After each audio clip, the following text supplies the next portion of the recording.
All right, so I want to share what it is that I've done to start my project here. I'm just going to hide a few things and then explain my layers. All right, so again, I placed my JPEG. It says here, put your composition JPEG directly on top of this layer. So I did that, and then first off, I made a copy of that and moved it to the very top, or almost to the top, and entitled it Reference.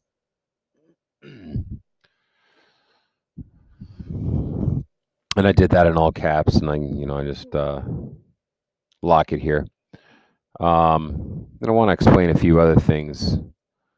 This sketch filter is a way of taking your photo and putting giving it kind of a black and white pencil sketch look. It's only problem is it picks out too many details, like the shadow on the fence here, every single little texture and detail on the rocks and in the shrubs and the rocks over here, and it's too much.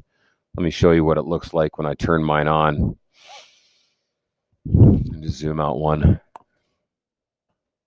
there. So there's so much going on here that I just decided it's too much tracing, right? So what I did is I have that, and I'll probably use part of this, like maybe when it gets to the buildings up here where it gets kind of confusing. But let me just hold off on that. What I did is I made a blank layer, and I just filled it with white, and then and that's underneath the reference photo.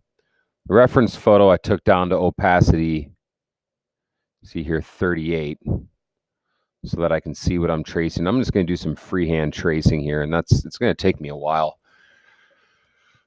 So if you choose to go about making a tracing layer, I would use, again, you don't have to do this. I mean, I'm going to do a lot of just free painting. Free painting meaning I am going to go through the original tutorial, the layer mask tutorial that we did for the practice tutorial. And I'm going to do that right here at the bottom. So I'm going to walk through all the steps.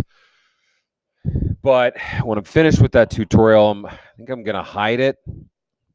Or what I might do is I might put a layer mask on the finished tutorial. This will make more sense in future videos as you can see me progress through this project. But what I'm going to do is I'm going to combine as a combination. I'm going to use the tutorial from the practice tutorial. So in a sense, I'm going to kind of complete this in the tutorial way. But then I'm also going to do just free digital painting. And that's why I'm doing this tracing layer here. Because to know what to paint, sorry, that's not the tracing layer. Here we go. Of course, that's why you want the white canvas underneath. And I'm just going to lock this. Make sure you don't accidentally trace on the, delete later on, just so that I can see my tracing layer. It's kind of like doing a pencil sketch before you do a painting. Artists will sketch on their canvas, they'll sketch out the scene. And that's what I'm going to do. And then future demonstrations, I'll show you how I'm going to work in just freehand, digital painting by using the eyedropper to select the colors and the variety of those brushes from that MA oil brush painter's pack, the 416 brushes.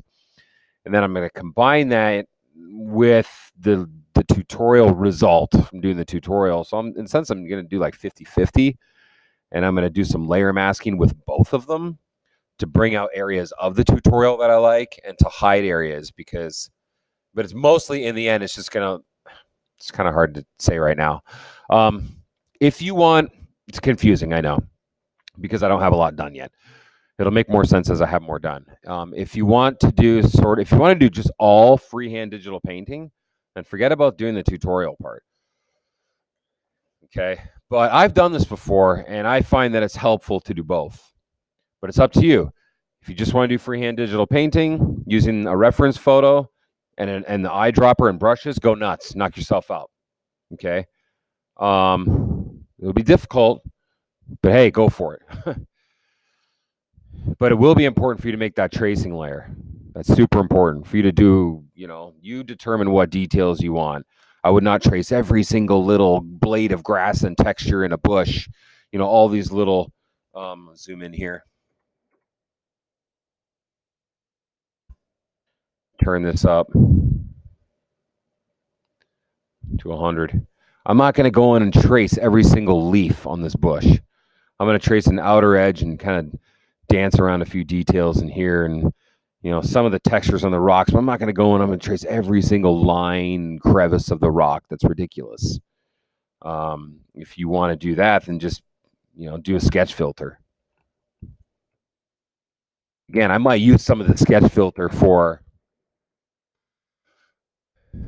this building. Maybe for the lighthouse, I'll use the sketch filter.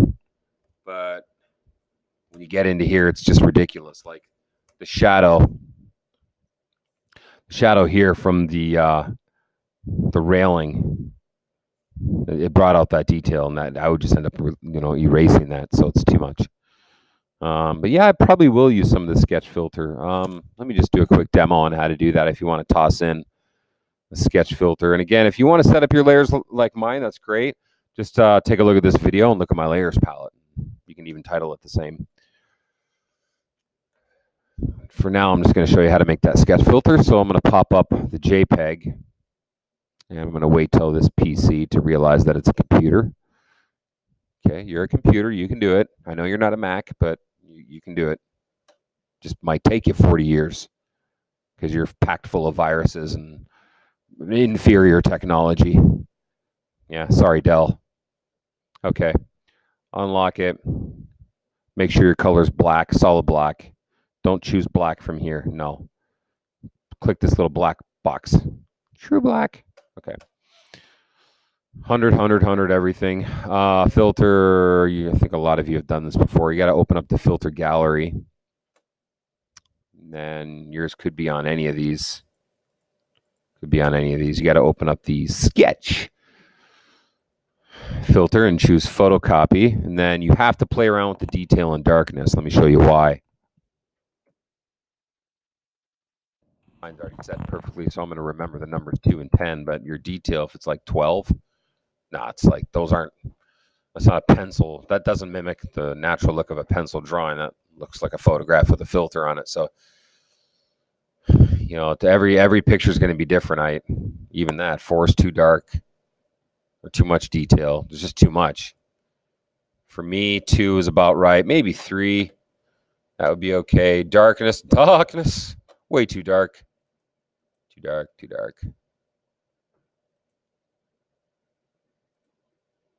Yeah, I don't know, 10. I don't remember what the numbers were. That would work right there. Press OK. And then, of course, you want to make a copy. Probably make a copy, like hit Control J first. Control J. You want to have that reference photo. And do that filter on your copy. It's going to be saved since I already pressed OK. If I click Filter Gallery again or Alt Control F, it'll repeat the last filter settings. And bingo, bango. So that's an option. All right. Once again, you don't have to do it my way. You can just do all free paint. I guess I kind of encourage you to do both. That's the way I'm doing it. So we'll see. Okay, folks. Cook out. Plenty more tutorials live from this Adobe Photoshop studio. Tea and crumpets.